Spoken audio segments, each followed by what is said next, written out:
अब बात करेंगे अपनी तैयारी की। झारखंड में कोरोना ने दस्तक दे दी है। गढ़वा में एक कोरोना पॉजिटिव मरीज मिला है। संक्रमित महिला को आइसोलेट कर दिया गया। दूसरी ओर राज्य में कोरोना से जंग को लेकर मॉक ड्रिल किया गया। ऑक्सीजन प्लांट से लेकर बेडों की स्थिति की समीक्षा की गई। गढ़वा में मिला कोरोना पॉजिटिव।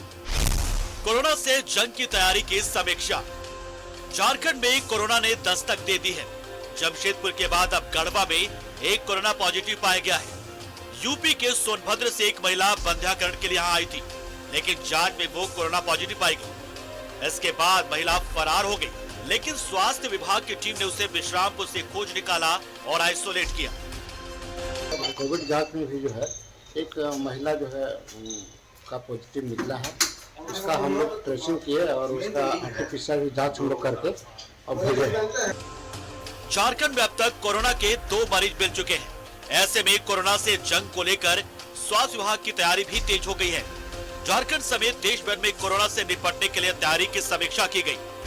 जमशेदपुर के एमजीएम अस्पताल कोरोना से लड़ाई के लिए कितना तैयार है, इसकी भी समीक्षा की गई, जिसके बाद हर स्थिति से निपटने के लिए तैयारी पूरी होने का दावा किया गया।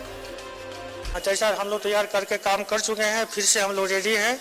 अभी मेरे पास कैपेसिटी है, कम से कम 250 पेशेंट को इमीडिएट हम हैंडल कर सकते हैं। उसके लिए ज्यादा करने के लिए हमको थोड़ा और एक्स्ट्रा व्यवस्था करना पड़ेगा। बोकारो के 12 अस्पतालों में कोरोना से जंग की तैयारी की समीक्षा की गई। इन 12 अस्पतालों में 9 सरकारी जबकि 2 प्राइवेट और 7 में बीजेएच अस्पताल शामिल है। इन अस्पतालों में आईसीयू और ऑक्सीजन प्लांट से लेकर बेड की व्यवस्था को लेकर मॉक ड्रिल किया गया। को एक बार हम लोग फिर से प्रैक्टिस कर रहे हैं, ताकि अगर ऐसी सिचुएशन आती है तो उसके लिए हम लोग तैयार रहें। बाकी बोकारो जिला के अंदर अभी स्टेटस ये है कि अभी हमारी टेस्टिंग के अंदर अभी कोई कोविड का नया केस नहीं आया है। देवघर सदर अस्पताल में भी कोरोना को लेकर मॉक ड्रिल किया गया। सिविल सर्जन ने सदर अस्पताल और ऑक्सीजन प्लांट का निरीक्षण किया। जैसे 200 बेड करीब है यहाँ हमारा, और हर एक बेड में ऑक्सीजन पाइपलाइन से ऑक्सीजन सप्लाई है। मेरे पास डी टाइप बड़ा सिलेंडर भी है उससे जुड़ा हुआ, और साथ ही हमारा oxygen plant PSA plant 1000 power का per hour litre per hour देने का है कैपेसिटी। कोरोना के बढ़ते खतरे को लेकर दुमका में भी तैयारियों की समीक्षा की गई। साथ ही जिले के 19 अस्पतालों में फिर से कोविड वार्ड को एक्टिव कर दिया गया। इनमें 800 बेड की व्यवस्था है। जिले में 8 फैसिलिटीज हैं जहाँ पर हमारे मरीजों को रखने की व्यवस्था है। उसमें से एक ये है, ये डेडिकेटेड कोविड केयर सेंटर है, जहाँ पर हमारे को वेंटिलेटर की सुविधा है। करीब करीब हमारे पास 800 के लगभग बेड हैं जो विदाउट ऑक्सीजन वाले हैं, और 555 हमारे जैसे बेड हैं जो ऑक्सीजन के साथ। पाकुड़ में भी कोरोना के नए वेरिएंट से निपटने के लिए मॉक ड्रिल किया गया। ऑक्सीजन प्लांट से लेकर बेडों की स्थिति की समीक्षा की। जितने भी डीसीएच हैं, डीसीएचसी हैं, जितने भी सीसीसी हैं, 3 तरह के वार्ड होते हैं पेशेंट के लिए। जो डेडिकेटेड कोविड सेंटर है, हॉस्पिटल है, वो रिंची में है। डीसीएचसी जो है हमारा एएनएम स्कूल सदर अस्पताल है। माइल्ड केसेस के लिए हम आईटीआई को यूज करते रहे पिछले सालों में, कि हर जगह हमारे ये सेंटर बने हुए हैं। हमारे जिले में लगभग 500 बेड हैं पेशेंट को रखने के लिए। नॉर्मल बेड है, आईसीयू बेड है, हर ढंग के बेड है हमारे पास। बच्चों के लिए पैलेटिव बेड भी है। पलामू में भी कोविड से लड़ने के लिए तैयारियों की समीक्षा की गई। हुसैनाबाद अनुमंडलीय अस्पताल में मॉक ड्रिल किया गया, यानी तैयारियों की समीक्षा की गई। जंग से पहले हथियारों को परखा गया। स्वास्थ्य विभाग तैयार है, तत्पर है, मुस्तैद है, लेकिन हमें और आपको भी सावधानी बरतने और सतर्क रहने की जरूरत है। मास्क और सोशल डिस्टेंसिंग के पालन से ही कोरोना को हराया जा सकता है। Bureau report, news 11 Bharat. Corona के बढ़ते खतरे को लेकर रांची में मॉक ड्रिल किया गया। इस दौरान कोरोना से जंग की तैयारी की समीक्षा की गई। इस मौके पर स्वास्थ्य मंत्री बन्ना गुप्ता और स्वास्थ्य विभाग के अपर मुख्य सचिव भी मौजूद रहे। 5 देशों में कोरोना के बढ़ते संक्रमण को देखते हुए देश भर में मॉक ड्रिल किया जा रहा है, यानी कि जिन अस्पतालों में कोविड वार्ड का निर्माण किया गया है वहां पर व्यवस्थाएं कितनी दुरुस्त है, इसे लेकर जिला प्रशासन और स्वास्थ्य विभाग पूरी तरह से अलर्ट है। और फिलहाल रांची के सदर अस्पताल के तीसरे तल्ले को कोविड वार्ड के रूप में विकसित किया गया है और सूबे के स्वास्थ्य मंत्री बन्ना गुप्ता खुद मौजूद हैं इस मॉक ड्रिल में और दिखाया गया है कि सबसे पहले जब किसी मरीज को एम्बुलेंस के माध्यम से रांची जिले के सदर अस्पताल लाया जाएगा तो कैसे उस मरीज को तुरंत जो है वो स्ट्रेचर उपलब्ध कराया जाएगा। मरीज को अगर ऑक्सीजन की जरूरत है तो उसे ऑक्सीजन जो है वो अवेलेबल कराया जाएगा। तो फिलहाल देश भर में यह मॉक ड्रिल हो रहा है। आप देखिए कि एक मरीज को जो लाया गया है नाट्य रूपांतरण के तौर पर और व्यवस्थाओं की जायजा लेने की कोशिश की जा रही है। एम्बुलेंस का सायरन बजते ही कोविड वार्ड में तैनात कर्मचारी अलर्ट हो गए। स्ट्रेचर की मदद से उन्हें अस्पताल के अंदर ले जाया गया और संक्रमित पीयूष कुमार पाठक के ऑक्सीजन लेवल का जांच किया गया। इसके बाद कमरा नंबर 14 में डॉक्टरों ने स्क्रीनिंग की और फिर संक्रमित को आईसीयू में एडमिट किया।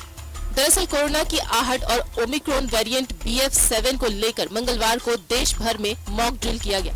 इसी कड़ी में रांची के सदर अस्पताल में भी मॉक ड्रिल का आयोजन किया गया, जिसकी मॉनिटरिंग खुद सूबे के स्वास्थ्य मंत्री बन्ना गुप्ता ने की।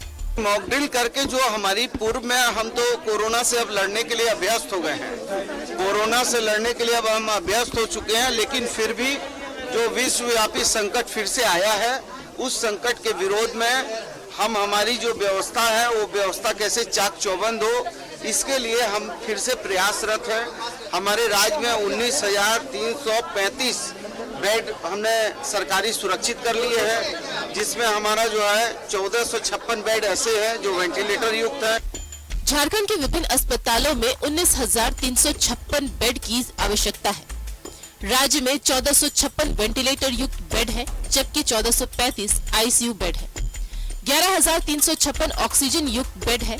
राज्य में 122 पीसीए प्लांट काम कर रहे हैं। 27 आरटीपीसीआर स्थापित होने के कगार पर है। 8 काम कर रहे हैं। 12 आईसीएमआर लैब आदेश मिलते ही शुरू कर दिए जाएंगे। ट्रूनेट जीनोम सीक्वेंसिंग और कोबास 6800 मशीन भी काम कर रहे हैं। स्वास्थ्य विभाग के अपर मुख्य सचिव अरुण कुमार सिंह ने कहा कि समस्या के वक्त लोगों को बेहतर इलाज मिले, इसी को लेकर मॉक ड्रिल किया गया है। मॉक ड्रिल के दौरान ऑक्सीजन बेड, दवाई, कर्मचारियों की व्यवस्था का आकलन किया गया है। जहां भी कमियां हैं उन्हें दूर किया जाएगा। मॉक ड्रिल हो रही है, राज्य के 24 जिलों में मॉक ड्रिल हो रही है। जहां जहां पर कोविड के ट्रीटमेंट की व्यवस्था हमने परिकल्पित की है तो वहां ऑक्सीजन की व्यवस्था, पैरामेडिकल का इशू, इंफ्रास्ट्रक्चर का इशू, बेड्स का इशू, पीएसए प्लांट्स चालू हैं कि नहीं है, जनरेटर हैं कि नहीं है, खाने पीने की क्या व्यवस्था, ये सारा जो भी पेशेंट के ट्रीटमेंट से संबंधित इश्यूज हैं उन सब इश्यूज को एसेस हो रहे हैं। और चूंकि बहुत दिनों बाद ये एक बार इस प्रकार का पुनः एक कठिन परिस्थिति सामने नजर आ रही है तो उसको कैसे हम टैकल करेंगे उसके लिए अपने को एसेस कर रहे हैं और जो कमी होगी उस कमी को दूर करने के लिए तुरंत हम लोग प्रयास करेंगे। केंद्र और राज्य सरकार कोरोना के किसी भी परिस्थिति से लड़ने के लिए मुस्तैद है। अब जरूरत है लोगों को जागरूक रहने की। कोविड अनुकूल व्यवहार अपनाएं और बचे हुए लोग वैक्सीनेशन जरूर लें। न्यूज़ 11 भारत के लिए सहयोगी कुणाल के साथ सत्यव्रत किरण की रिपोर्ट।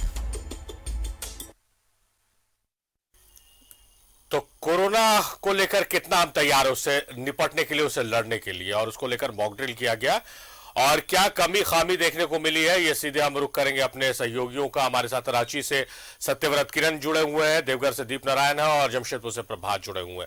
पहले हम रुख करते हैं सत्यव्रत किरण का, क्योंकि काफी एक्सपीरियंस्ड हो गया है वो कोरोना की हर लहर में, वो रिपोर्टिंग कर और वो बहुत बारीकी से चीजों को देखते हैं, समझते हैं और कहां कमियां हैं अपने न्यूज, अपने रिपोर्ट्स के माध्यम से बताते हैं, जागरूकता फैलाते हैं विभाग को।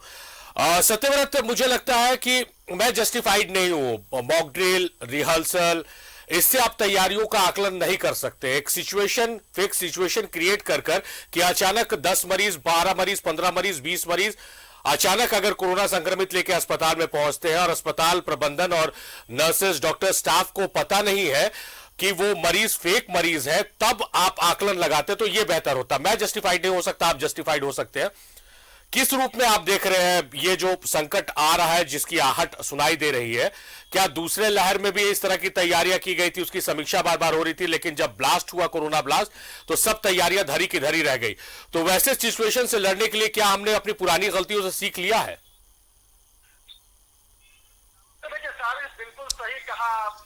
तो देखिए सारी बिल्कुल सही कहा आपने कि अगर आप फौज में हैं और गत्ते पर यानी किसी पुतले पर अगर निशाना लगाना हो तो वो काफी आसान होता है, क्योंकि पुतला जो है वो कभी पलट कर जो है वो आप पर गोली नहीं चला सकता, लेकिन आप अगर जंग के मैदान में है और दुश्मन आपके सामने है तो शायद वहां गोली चलाना और दुश्मन को टारगेट करना मुश्किल होता है। फिलहाल भारत सरकार के द्वारा जो है वो पूरे देश भर में आज जो है वो मॉक ड्रिल का आयोजन किया गया था।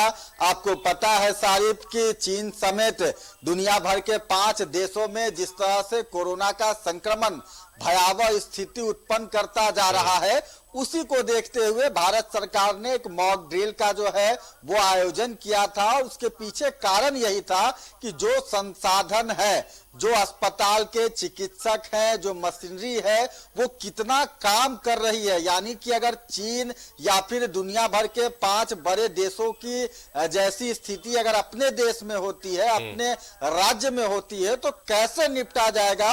और उसको लेकर चाहे वो मैन पावर हो या फिर अस्पताल में बेड की संख्या हो, ऑक्सीजन युक्त बेड की संख्या हो, या फिर हाई फ्लो ऑक्सीजन बेड की बात हो, या फिर वेंटिलेटर की बात हो, तो क्या कुछ व्यवस्थाएं हैं, उसी को लेकर आज एक रिहर्सल किया गया था। रांची के सदर अस्पताल को भी कोविड वार्ड के रूप में फिलहाल जो है चिन्हित कर लिया गया है। और रिहर्सल के माध्यम से जब एक व्यक्ति जो कि डम्मी कोरोना का संक्रमित मरीज था, उसे एम्बुलेंस से जब सदर अस्पताल लाया जाता है तो सबसे पहले ट्रॉली मैन जो कि उस मरीज को एम्बुलेंस के माध्यम से सीधे डॉक्टर के पास ले जाएगा, उस मरीज का रजिस्ट्रेशन किया जाएगा, उसका कोरोना सैंपल लिया जाएगा जांच के लिए और उसकी स्क्रीनिंग की जाएगी। उसका जो ऑक्सीजन लेवल है वो चेक किया जाएगा और ऑक्सीजन लेवल के आधार पर ही मरीज को अगर जरूरत पड़ती है तो ऑक्सीजन बेड या फिर हाई फ्लो ऑक्सीजन बेड या फिर वेंटिलेटर या फिर आईसीयू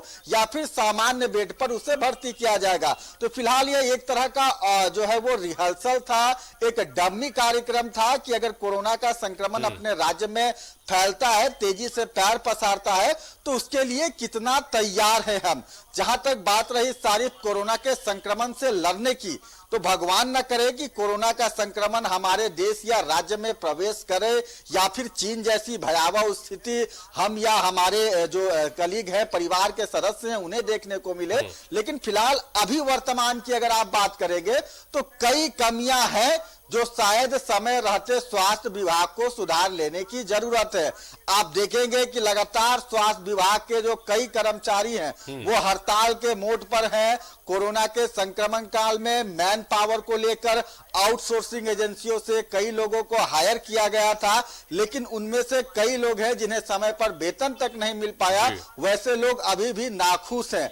सवाल यही है कि सिर्फ मॉक ड्रिल कर लेने मात्र से, रिहर्सल कर लेने मात्र से और पुतले पर निशाना लगाने मात्र से नहीं होता है, बल्कि जरूरत है कि स्वास्थ्य विभाग उन सभी कमियों को पूरा करने की कोशिश करे जो फिलहाल बंद पड़े हैं, या फिर वैसे मैन पावर, वैसे लोग जो कि स्वास्थ्य विभाग से नाखुश है। क्योंकि जब तक कोरोना के योद्धा खुश नहीं होंगे और जब तक उन योद्धाओं के पास बेहतर हथियार उपलब्ध नहीं कराया जा सकेगा, तब तक मॉक ड्रिल के माध्यम से जो है वो कोरोना पर विजय नहीं पाया जा सकेगा। सारिफ, बहुत जस्टिफाइड बात है सत्यव्रत कि आपको मैन पावर को स्ट्रांग रखना, व्यवस्थाओं को दुरुस्त रखना, और लगातार सिर्फ एक दिन है किसी त्योहार की तरह हम सेलिब्रेट कर रहे हैं कि मॉक ड्रिल हो रहा, मॉक ड्रिल हो रहा।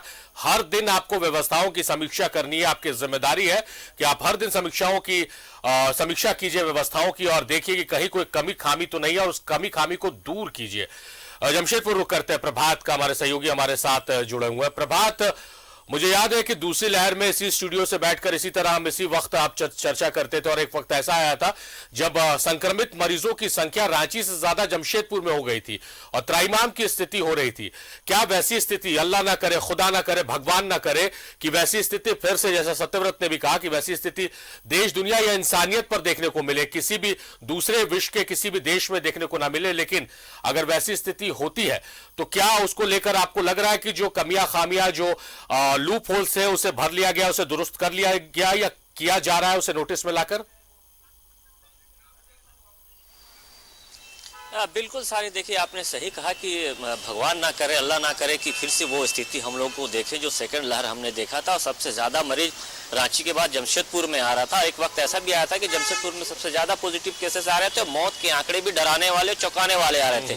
आपने सही कहा कि अभी जो वक्त है, जिस तरीके से आज पूरे देश या पूरे राज्य में मॉक ड्रिल किया गया, सत्यव्रत ने सही कहा कि देखिए मॉक ड्रिल कर लेने से, व्यवस्थाएं कर लेने से नहीं हो पाएगा, आपको मैन पावर भी बढ़ाना पड़ेगा, क्योंकि सरकार या विभाग आपको व्यवस्थाएं तो कर देगा, लेकिन साथ साथ जो मैन पावर है, जो कोविड वार्ड में जो कर्मचारी है काम करने वाले, या टेस्टिंग लैब में काम करने वाले, या फिर जो अन्य मरीज है, उनकी भी आपको सोचनी होगी। क्योंकि सही कहा कि पिछले बार की जो आउटसोर्सिंग कर्मचारी था, उन लोगों को अब तक पैसा नहीं मिला, उसको लेकर कई बार उन लोगों ने आंदोलन भी किया, राज्य के स्वास्थ्य मंत्री से उन लोगों ने मुलाकात भी की और कहा गया था कि पैसा आपको मिल जाएगा, लेकिन अभी भी कुछ ऐसे लोग हैं जिसको पैसा नहीं मिला। देखिए मैन पावर बहुत जरूरी है। देखिए व्यवस्थाएं तो जिस तरीके से हम लोगों ने दूसरी लहर में देखा था, और उसको लेकर राज्य पहले से अलर्ट में है। और आज एमजीएम में भी अगर हम कहें तो जो एमजीएम का कोविड वार्ड है, स्पेशली कोविड वार्ड बनाया गया था, पूरा एक फ्लोर ही बना दिया गया था, फर्स्ट सेकंड थर्ड फ्लोर में। तो आज जो एडीएम लॉ एंड ऑर्डर है, डॉक्टरों ने आज जाकर व्यवस्थाएं देखी, और जो लगभग 250 बेड एमजीएम अस्पताल में तैयार है। अगर किसी तरह का अगर ऐसी बातें आती है, तो चाहे वो जो सीरियस पेशेंट को या फिर वेंटिलेटर देने की बात हो, या फिर अन्य जो सुविधा कोविड के जो नियम है उसको पालन कराने के लोग रहेगा, तो उसको लेकर तो तैयारी कर ली गई थे। साथ ही साथ जो पीएस प्लांट लगा, जो गैस जो प्लांट लगे थे, उसको भी देखा गया कि अगर ऐसी स्थिति उत्पन्न होती है तो क्या गैस प्रॉपर आ रहा है कि नहीं। तो आज हमने भी वहां पर देखा, तो जिस तरीके से उन लोगों ने चेक किया कि गैस जो पाइपलाइन के माध्यम से जो कोविड वार्ड में गैस जो आनी थी वो प्रॉपर आ रही थी। लेकिन सबसे ज्यादा इस वक्त जरूरी है मैन पावर की, क्योंकि पिछले 6 महीना से कोरोना पॉजिटिव मरीज नहीं आ रहे थे, तो उसको लेकर कहीं ना कहीं विभाग या फिर कोरोना के जो डॉक्टर्स है वो कहीं ना कहीं थोड़ी शिथिल पड़ गए थे। लेकिन अब जिस तरीके से राज्य सरकार ने अलर्ट मोड जारी कर दिया है, और लोगों को अपील भी कर रहे हैं कि अगर आप भीड़ इलाकों में जा रहे हैं तो थोड़ी सी सतर्कता बरतें, मास्क का जरूर यूज करें और सामाजिक दूरी का पालन करते हुए सैनिटाइज यूज करें। अगर आप इसको कंटिन्यू कर लेते हैं 1-2 महीना, तो निश्चित है कि हम वो लहर नहीं देख पाएंगे जो हम लोगों ने देखा है। इसमें आदमी का, जो आम आदमी, उसको भी सहयोग करने की जरूरत है। ठीक है, सरकार या हॉस्पिटल आपकी व्यवस्थाओं को दुरुस्त कर रहा है, देख रहा है कि किस तरीके से अगर पेशेंट आते हैं तो उसको कैसे इलाज किया करना है, लेकिन साथ ही साथ आम आदमी को भी सहयोग करने की जरूरत है, ताकि हम इस बीमारी से लड़ सके। जिस तरीके से पूरे विश्व के 5 देशों में किस तरीके से त्राहिमाम मचा रहा है BS7 का जो वेरिएंट है। हालांकि सारिफ एक चीज और बता दूं कि कल जमशेदपुर से अब तक 2 पेशेंट मिले, जिसका दोनों का इलाज रांची के रिम्स अस्पताल में चल रहा है। कल एक 34 वर्षीय जुगसलाई का युवक है जो पॉजिटिव पाया गया, जिसको भेजा गया है रिम्स में, उसका इलाज चल रहा है। हालांकि आज अब तक कोविड का जो बुलेटिन है वो जारी नहीं हुआ, लेकिन सबसे ज्यादा इस वक्त है दवाइयां के साथ साथ मैन पावर की जरूरत है, ताकि अगर इस तरीके की स्थिति उत्पन्न होती है तो वो स्थिति ना देखने को मिले जो मैन पावर के चलते बहुत सारे लोगों को ऑक्सीजन नहीं मिल पा रहा था, या वेंटिलेटर नहीं हो पा रहा था, या फिर जो स्टाफ है वो कमी रह जाते थे, वो नहीं होनी चाहिए। व्यवस्थाएं तो दुरुस्त अगर हम कहें एमजीएम अस्पताल और सदर अस्पताल में कर ली गई। इसके अलावा भी जो प्राइवेट अस्पताल है, चाहे TMH हो या टाटा मोटर्स है, उसे भी अलर्ट मोड में रहने को कहा गया। जी शारिफ, अलर्ट मोड में रहने को कहा गया, और कितना अलर्ट है इस चीज की समीक्षा लगातार करने की आवश्यकता। प्रभात, देवघर चलते दीप नारायण हमारे सहयोगी हमारे साथ जुड़े हुए हैं। दीप नारायण, अगर मेरी इंफॉर्मेशन गलत नहीं तो शायद देवघरी में दूसरी लहर में आपसे खबर के दौरान चर्चा हो रही थी, तो कुछ बेसिक दवाओं की कमी हो गई थी, तो क्या उन गलतियों को फिर से दोबारा ना दोहराया जाए, उसको लेकर तैयारियां की जा रही है?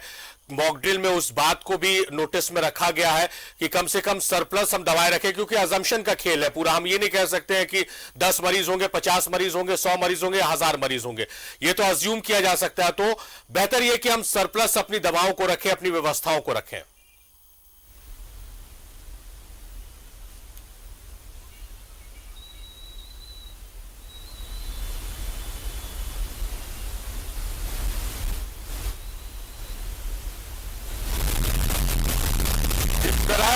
आपकी ऑडियो में कुछ समस्या आ रही है, आपके पास हम लौटेंगे। उस तकनीकी खामी को आप दूर कर लीजिए, आपकी आवाज हम तक तरीके से नहीं पहुंच पा रही। हम सत्यव्रत का एक बार फिर रुख करते हैं। सत्यव्रत, जिस तरह से जो पहली लहर थी, पहली लहर में जो गलतियां थी अचानक से आ गई थी, सब कुछ नया था, हर किसी के लिए नया था, तो हम ज्यादा किसी को कटघरे में खड़ा नहीं करेंगे। लेकिन दूसरी लहर जब आई तो पहली लहर में जो कमियां हमने रखी थी, कमियां हमने की थी, उसको सुधारने की आवश्यकता थी, लेकिन वो सुधरी नहीं। और क्या मंजर था, वो मंजर आज भी जब याद किया जाता है तो कहते गूज़बम आ जाना, डर का एक माहौल आंखों के सामने आ जाता है। वो काली रात आ जाती है, एम्बुलेंस की सायरन की आवाज आती है, तो वो तमाम चीजें हम नहीं दोहराना चाहते। तो क्या आपको लग रहा है कि उन गलतियों को हमने नोटिस में रखा है कि उस गलतियों को हम फिर आगे नहीं दोहराएंगे और जहां गलतियां थी उस पर हम विशेष तौर पर ध्यान देते हुए काम कर रहे हैं? तो देखिए सारिफ, अगर आप कोरोना के पहले लहर की बात करें तो फिलहाल इस कोरोना से अब भी आप देखेंगे मॉक ड्रिल हो रहा है लगातार। भारत सरकार मुस्तैद है, राज्य सरकार मुस्तैद है। कोरोना के संक्रमित मरीजों की अगर बात करें तो अपने देश या फिर अपने राज्य में भी उतने ज्यादा मरीजों की संख्या नहीं है, बावजूद जो है वो लगातार तैयारियां चल रही हैं। कई लोग हैं जो कि शायद कोरोना के संक्रमण से नहीं डरते हैं और मीडिया कर्मी या फिर सरकार को जिम्मेवार ठहरा रहे हैं कि एक बार फिर कोरोना के माध्यम से गरीब लोगों को जो है, जो रोज कमाते हैं खाते हैं, उनके पेट पर लात मारने की कोशिश की जा रही है। उन लोगों को भी यह बात जानना चाहिए कि कोरोना के पहले लहर में जब सरकार ने पूरी तैयारियां कर रखी थी, भले उस वक्त हमारे पास अनुभव नहीं था, हमारे पास अत्याधुनिक हथियार नहीं थे, चिकित्सक जो है वो प्रशिक्षित नहीं थे। कोरोना के पहले लहर में स्थिति कोई भयावह नहीं हुई थी और शायद यही कारण है कि वैसे लोग जो कि सोशल मीडिया पे कमेंट करते हैं, मीडिया कर्मियों को और सरकार को जो है वो दोषी ठहराते हैं। कोरोना के दूसरे लहर में यह अंदाजा नहीं था और शायद लोग भी ओवर कॉन्फिडेंट हो गए थे, राज्य सरकार ओवर कॉन्फिडेंट हो गई थी। और कोरोना के दूसरे लहर में डेल्टा ने जो तबाही मचाई थी, याद होगा सारिफ आपको कि रिम्स और दूसरे बड़े अस्पताल के दहलीज पर जाकर मरीजों की मौत हो जा रही थी, उन्हें बेड नहीं नसीब हो रहा था, उन्हें ऑक्सीजन नहीं मिल पा रहा था, लोग अपने कंधे पर ऑक्सीजन उठाकर जो है ऑक्सीजन सिलेंडर और अपने घर भाग रहे थे, त्राहिमाम जैसी स्थिति हो गई थी। तो फिलहाल ऊंट किस करवट बैठेगा ये किसी को नहीं पता है, ना राज्य सरकार को पता है, ना भारत सरकार को पता है, ना हमें पता है, ना आम लोगों को पता है। यही कारण है कि हमें पहले से होशियार रहना होगा। भारत सरकार इस बार कोई गलती नहीं करना चाहती। कोरोना के दूसरे लहर की भयावह स्थिति को देखते हुए एक जो अनुभव हो चुका है कि अब वैसी गलती दोबारा नहीं हो। राज्य सरकार भी वैसी कोई गलती नहीं करना चाहती है जो कोरोना के दूसरे लहर में हुई थी, जानबूझकर नहीं, गलती से ही गलती हुई थी।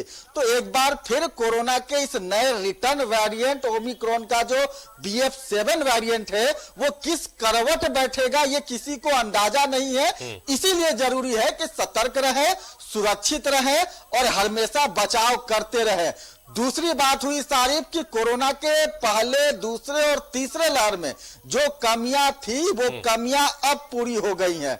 ऑक्सीजन की कमी थी, फिलहाल अपने राज्य में बात करें तो सैकड़ों से ज्यादा 122 के करीब जो PSA प्लांट हैं वो अलग अलग अस्पतालों में लगा दिए गए हैं। यानी कि अब ऑक्सीजन हमारे पास सरप्लस हो गया है और ऑक्सीजन के लिए, ऑक्सीजन के बिना अब शायद किसी मरीज की मौत नहीं होगी। दूसरा जो महत्वपूर्ण चीज है कि ज्यादातर लोगों ने वैक्सीन ले लिया है, यानी कि लोग वैक्सीनेट हैं, तो वैसे लोगों को भी कोरोना से ज्यादा डरने की जरूरत नहीं है, लेकिन सतर्क रहने की जरूरत है।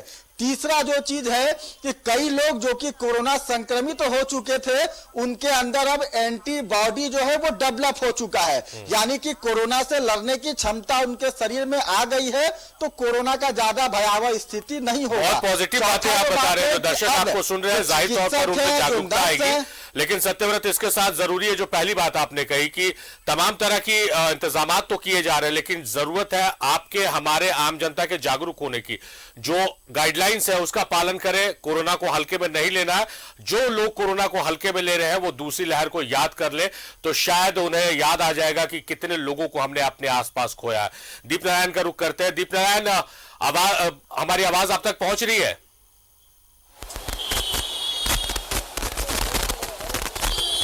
जी बिल्कुल। सवाल दोहराने की आवश्यकता है या पहले जो सवाल था वो आप तक पहुंच चुका है?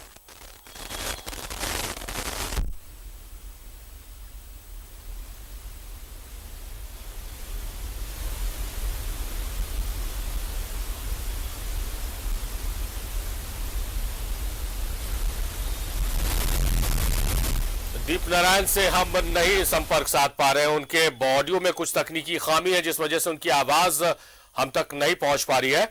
हम प्रभात के पास अपना रुख करेंगे।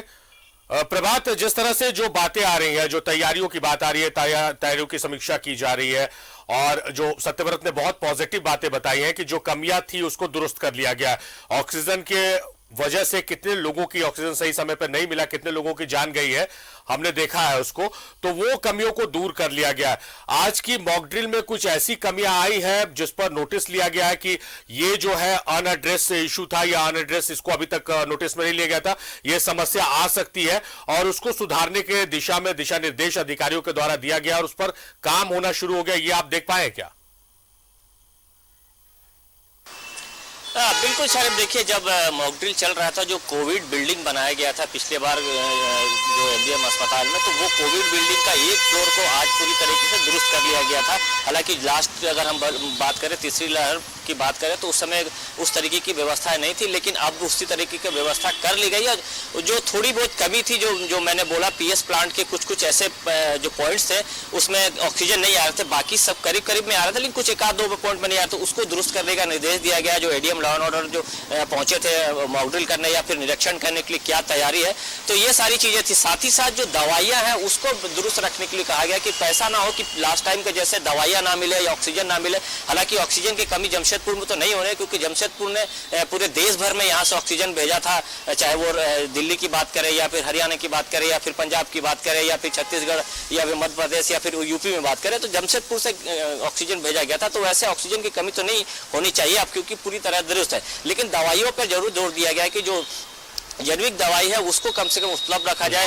और अगर पेशेंट आता है तो सबसे पहले उसके नीचे रजिस्ट्रेशन किया जाएगा, उसके बाद उसकी टेस्टिंग की जाएगी। अगर टेस्टिंग में अगर वो पॉजिटिव पाया जाता है, अगर हल्का खांसी बुखार है तो उसको दूसरे वार्ड में रखा जाएगा। नहीं, अगर ज़्यादा सीरियस है तो जो प्रॉपर कोविड वार्ड बनाया गया, जहाँ वेंटिलेटर है, वहाँ उसको शिफ्ट किया जाएगा। तो ये सारी कवायद की जा रही है। लेकिन साथ ही साथ अभी के समय में लोग, जैसे राज्य सरकार अपील कर रही है, भारत सरकार भी अपील कर रही है कि जो लोग वैक्सीन नहीं लिए वो तो वैक्सीन ले, और जो वैक्सीन ले लिए, जो बूस्टर डोज नहीं लिए, वो बूस्टर डोज लेके जरूर अपने आप को सुरक्षित करें। और जमशेदपुर में यह देखा जा रहा है, पिछले दिनों हमने खबर भी बनाई थी कि जो कोरोना एकदम लगभग खत्म हो गया था, लोग उस पर ध्यान भी नहीं दे रहे थे, लेकिन अब लगातार जो वैक्सीन सेंटर है वहाँ लोग बूस्टर डोज लेने भी पहुंच रहे हैं और जो लोग वैक्सीन नहीं लिए वो वैक्सीन लेने भी पहुंच रहे हैं, क्योंकि मात्र इसका बचाव है वैक्सीन और बूस्टर डोज। निश्चित है, देखिए, जिसको कोरोना हो गया एंटीबॉडी बन जाएगा, लेकिन कहीं ना कहीं अगर हम उससे बचने के लिए अगर हम सोचे तो ज्यादा बेहतर होगा। हम वो दिन ना दे कि अगर हम फिर से कोविड पॉजिटिव हो जाए तो हमारे लिए परेशानी सकती, क्योंकि एक आदमी पॉजिटिव होता तो पूरा परिवार उसकी चपेट में आ जाता, अगर परिवार के लोग नहीं भी आए तो परेशानी झेलनी पड़ती। तो ऐसे में इसका जो प्रोटोकॉल है उसको अगर हम फॉलो कर लेते हैं सारे, तो ये स्थिति हमें नहीं देखने को मिलेगी। तौर पर ये जागरूकता की बात है और जागरूक होना हमें जरूरी है। सरकार, विभाग अपनी तरफ से तैयारियां कर रही है, चाहे वो केंद्र सरकार हो, राज्य सरकार हो, लेकिन जरूरत है हमारे सहयोग की। हम जागरूक रहे और आने वाले खतरे से किस तरह से बचा जाए उसको ध्यान में रखते हुए अपने आगे की जिंदगी को जिए, जब तक पूरे तौर से कोरोना समाप्त नहीं हो जाता। बहुत शुक्रिया प्रभात।